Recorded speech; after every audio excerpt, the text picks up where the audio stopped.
Bonjour à tous, je vous propose aujourd'hui un hors-série. Ça n'a rien à voir avec ce que je propose pour l'instant sur ma chaîne, mais comme je vous l'ai expliqué dans la vidéo de présentation de la chaîne, j'ai de nombreuses passions, autres que Skyrim, dont la Japanimation et le monde de la collection. Ce week-end, j'étais à la 5e édition des Tsume Fan Days, un événement que je vais me faire un plaisir de vous décrypter et qui vous intéressera peut-être si vous êtes un fan de manga ou un collectionneur de figurines. Tout d'abord, sachez que je ne suis ni un expert en photo, ni en vidéo, ni en montage. Donc voilà, si la qualité des images proposées dans cette vidéo n'est pas à la hauteur de vos espérances, j'en suis des... Non, en fait, j'en ai rien à foutre. Générique.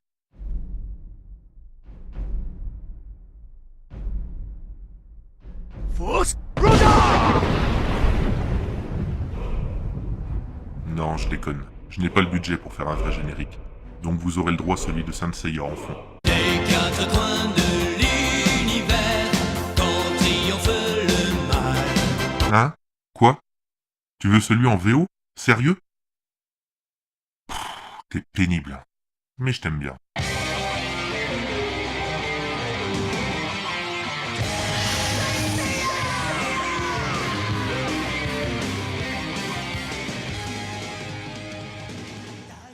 D'abord, pour les néophytes, c'est quoi Tsume?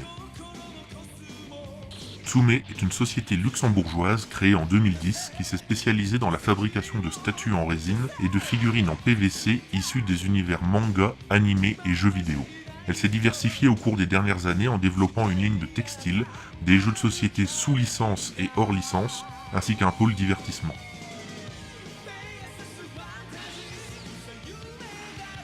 Les Tsume Fan Days, c'est un événement organisé par Tsume durant lequel la société présente ses nouveaux produits et ses nouveaux projets.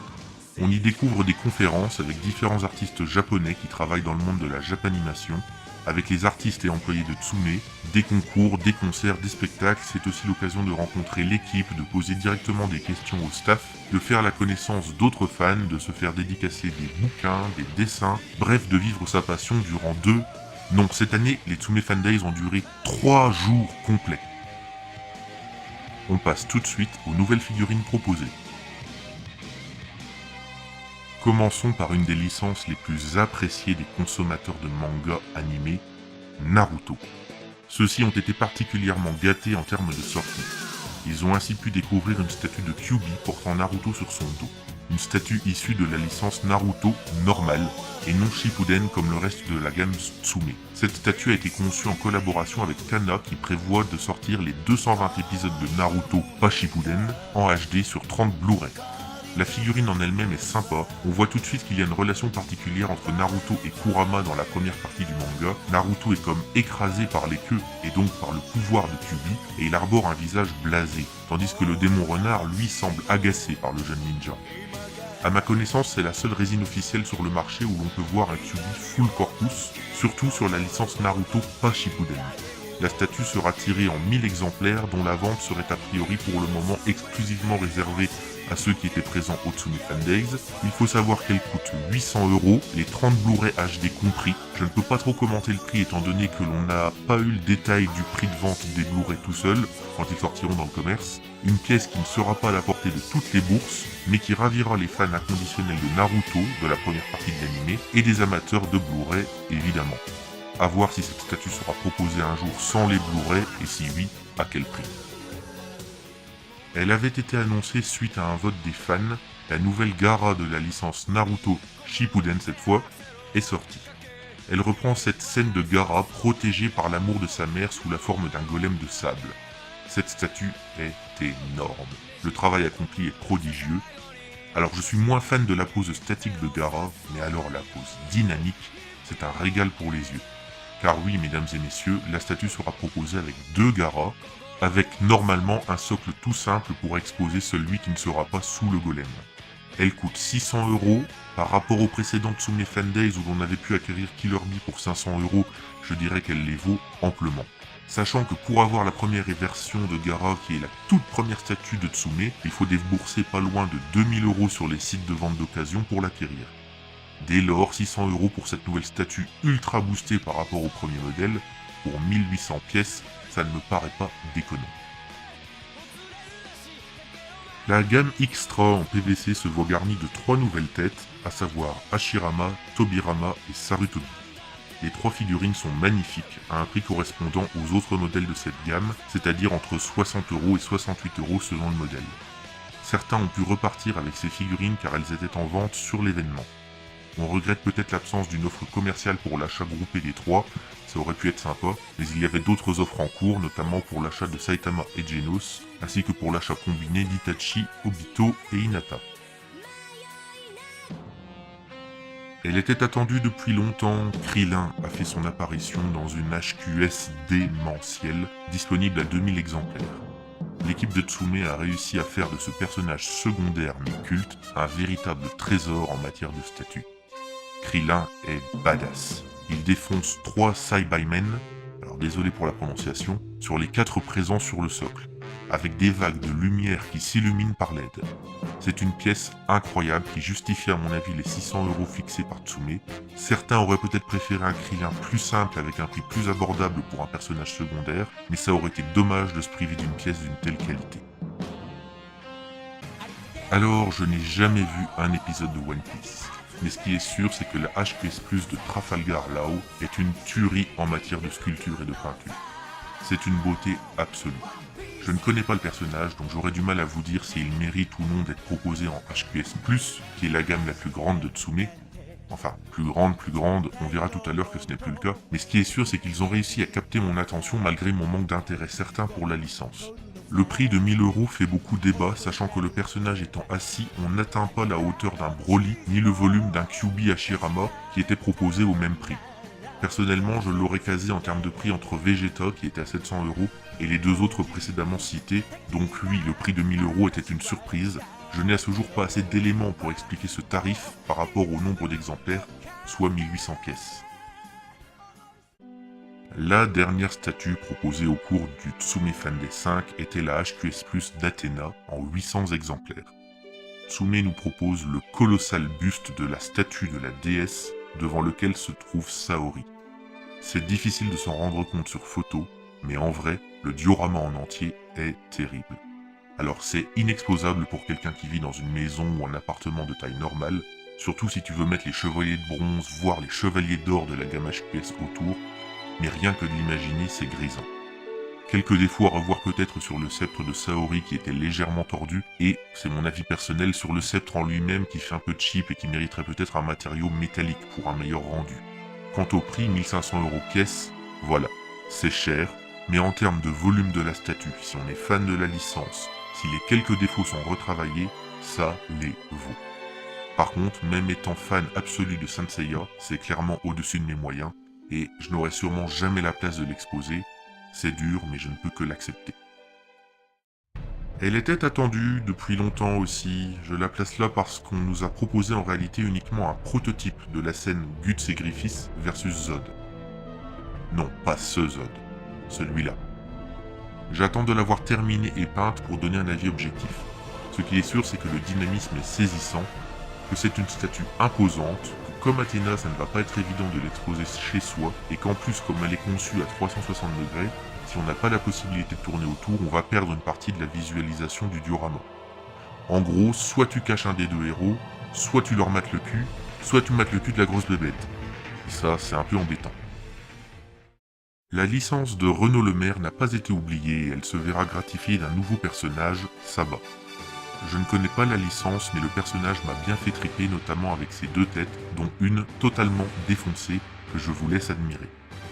Renaud Lemaire n'a pas pu être présent sur l'événement, mais il a été joint par Skype et retransmis sur grand écran pour le lancement de la figurine. C'était vraiment cool.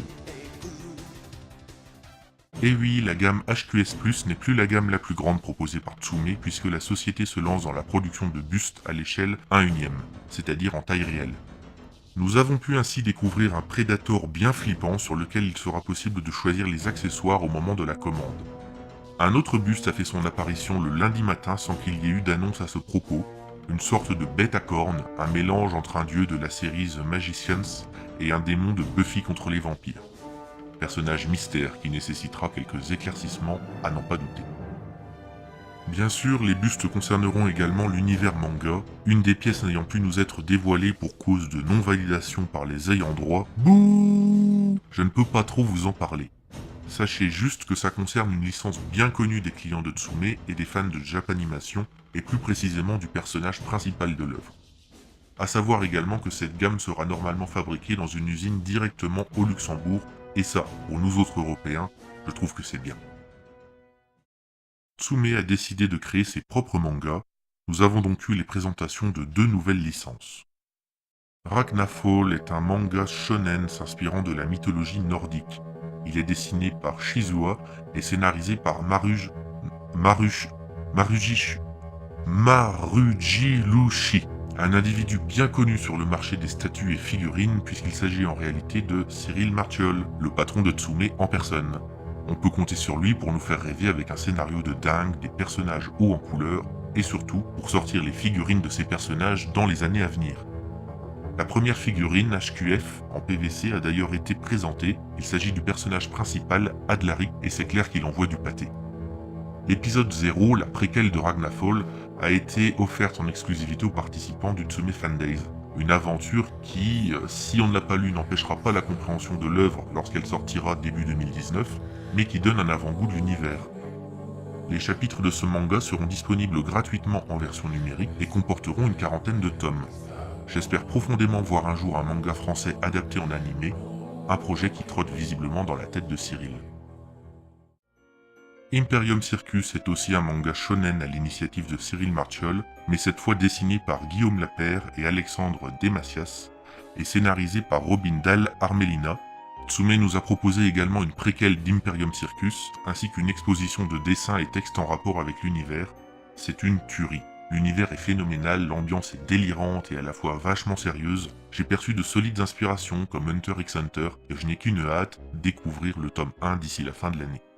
Les chapitres de ce manga seront aussi disponibles gratuitement en version numérique. On nous a également proposé le proto d'une première extra en la personne de Nathanael, un des protagonistes principaux.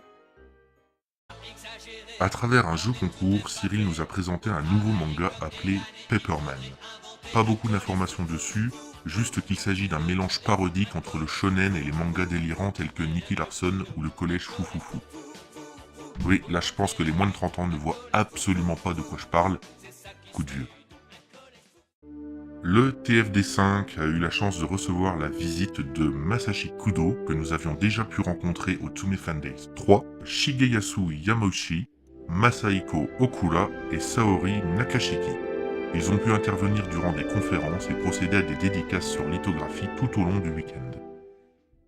Tsume a eu la chance de recevoir sur scène des représentants de Square Enix Europe pour présenter leur nouveau partenariat, ainsi que Monsieur Hashimoto, producteur de Final Fantasy, et Monsieur Itahana, character designer sur Final Fantasy IX, la nouvelle licence qu'a obtenue Tsume. La première statue de cette licence sera une représentation des personnages de Jidan et Kuja, respectivement le héros et l'antagoniste principal du jeu vidéo sorti en 2000. Pourquoi FF9 et pas un autre épisode? Parce qu'il existe assez peu de figurines sur le marché sur cette licence. Espérons que cette collaboration avec Square Enix débouchera sur l'acquisition d'autres licences, dont une est particulièrement sollicitée par les fans de Tsume depuis quelques mois. Comment ça, vous ne voyez pas de quoi je parle?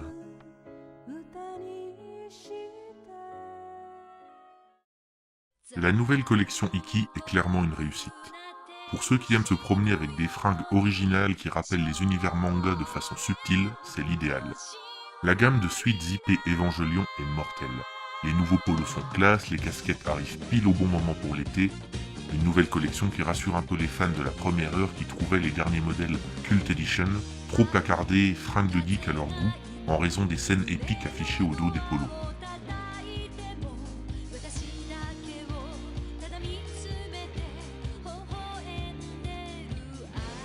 Je n'ai pas eu le temps de découvrir tous les jeux proposés, il y en avait beaucoup, des avec licence, des DBZ, Saint Seiya, Naruto, Terraform Mars, et des sans licence.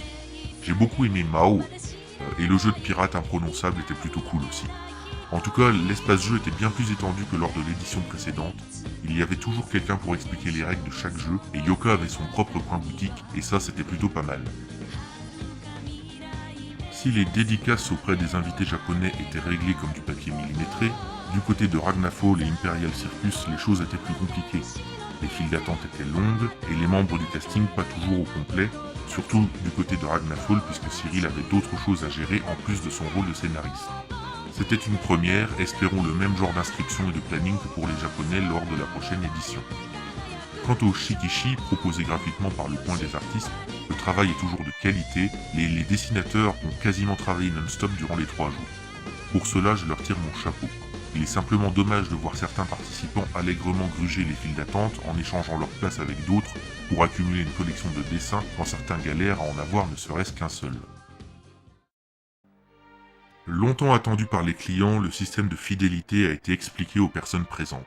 Cela va prendre la forme d'une application, Planets by Tsume, sur laquelle il sera possible d'accéder à la boutique, au manga papier numérique, à un forum, aux différents pôles de Tsume, à des mini-jeux, et la participation sur cette application permettra de cumuler des points dans une sorte de club Tsume, qui me rappelle étrangement quelque chose.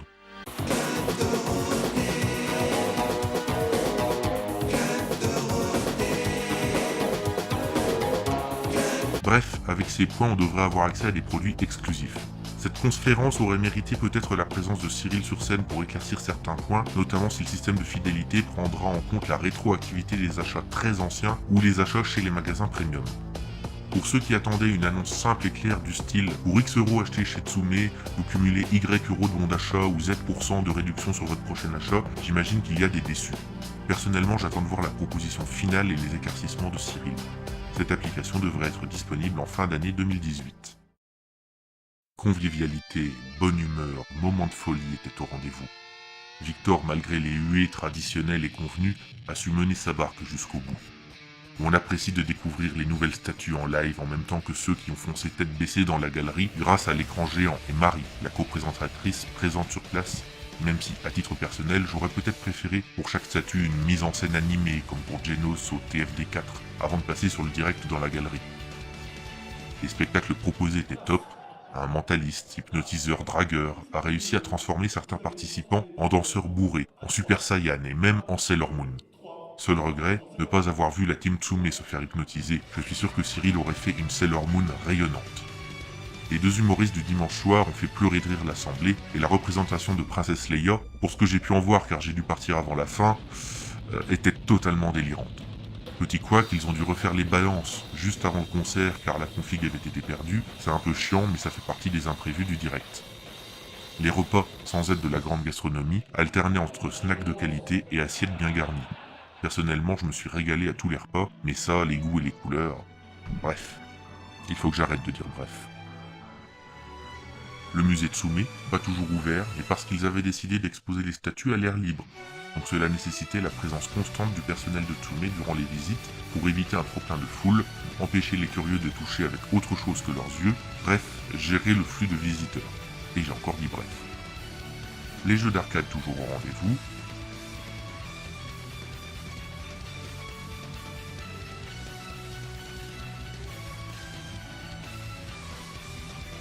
Les cadeaux proposés, manga exclusifs, goodies, clés USB avec des vidéos made in Tsume bien kiffantes, plaques en métal nominatives, manque plus que ma statue perso pour aller avec.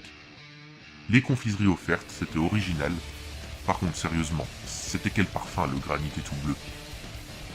Le Senseiya vu par un con, il m'a tué. Littéralement. Malheureusement, nombreux sont ceux qui devaient participer à cette Tsume Fan Days 5, mais n'ont pas pu faire le déplacement. Je parle bien sûr des vitrines, présentées en galerie mais pas du tout évoquées sur scène. Il était possible de parler avec leur concepteur, j'ai pu apprendre qu'un système d'éclairage optionnel serait proposé dans la partie haute de la vitrine et qu'il y aurait un système de trous pour faire passer les alimentations sur secteur des statues. L'absence regrettée également de la HQS Chopper de la licence One Piece, des HQS Sanseiya, Yoga et un homologue Chevalier d'Or, des licences Seven Deadly Sins, My Hero Academia, One Punch Man, de la gamme Standing Character, petite sœur des Extra qui attend toujours de nouvelles têtes, les HQF Luxus et Miragen de la licence One Piece. Bien sûr, il n'y a pas de place pour tout le monde au TFD, Il ne fait aucun doute que ces produits seront révélés tôt ou tard par Tsume et que le moment ne s'y prêtait tout simplement pas. Enfin, aucun doute. J'ai certains doutes quand même pour certaines.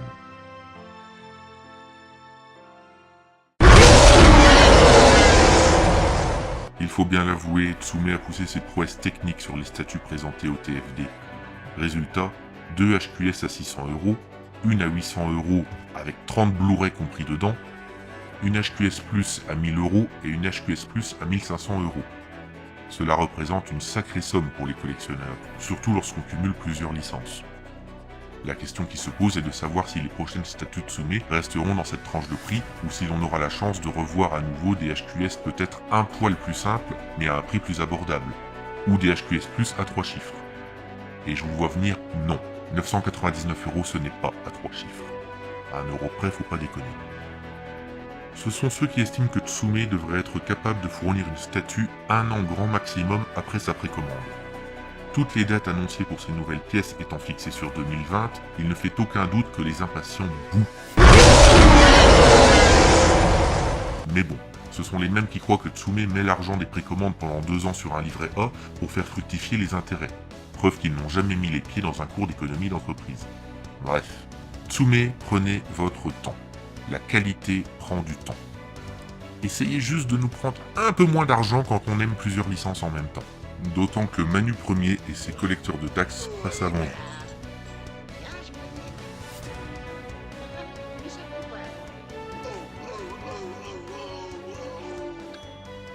Ça fait très mal, hein, Cornio. Mais le prince Jean dit que les taxes, c'est douloureux. Petit ajout de dernière minute, tant pis, je vais réencoder la vidéo alors qu'elle était prête à être publiée, mais les dernières news méritent d'être évoquées compte tenu des efforts incroyables de Tsume pour satisfaire ses clients que les prix des nouvelles statues avaient pu décourager. Cyril Marchiol a annoncé aujourd'hui que le paiement de Krillin et Gaara pourrait se faire en 12 fois sans frais. Un truc de fou qui va permettre aux bourses modestes d'acquérir ces pièces pour 50 € par mois durant 1 an.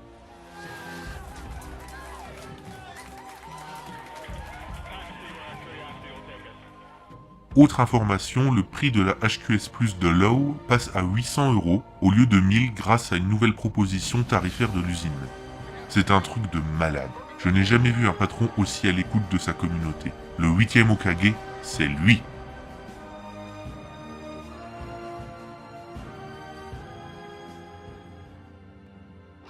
Les Tsume Fan Days 5 ont tenu leurs promesses. Invités de prestige, produits de qualité, rire, émotion, passion et pour la surprise finale, la licence Sailor Moon annoncée, chose qui plaira aux collectionneuses, mais ne commençons pas à faire de la discrimination, probablement à certains collectionneurs aussi. Tsume se diversifie encore, s'orientant vers des bustes taille réelle de licences autres que la Japanimation et vers la création de leur propre manga papier / numérique. On se demande jusqu'où iront-ils, verrons-nous le manoir Tsume au Tsume Fan Day 6, avec vitrine intégrée dans les murs et une salle d'exposition à la place de la chambre d'enfant? Stéphane Plaza viendra-t-il sur scène nous présenter le produit? Tant de questions qui restent sans réponse. On regrette un peu l'absence parfois de Cyril sur scène en raison de sa double casquette, patron de la boîte, scénariste de Ragnafall, qui l'a un peu poussé à lâcher son rôle de maître de cérémonie, et comme on n'a pas encore trouvé moyen de le cloner, faudra s'y faire. Petit moment nostalgie, j'aimerais revoir lors de la prochaine édition les doubleurs mythiques des TFD 3 et 4, ainsi que le Nicolite Orchestra dont le répertoire musical colle parfaitement au thème de l'événement. Merci à Cyril et à toute la team Tsume pour ces 3 jours mémorables. Rien n'est jamais parfait, mais chaque année vous vous défoncez encore plus pour nous proposer du rêve. Continuez à faire ce travail avec passion, ne laissez pas les critiques vous démonter, ça serait trop faire plaisir à vos détracteurs. Ça doit vous aider à grandir, progresser, sans jamais perdre la flamme qui vous anime.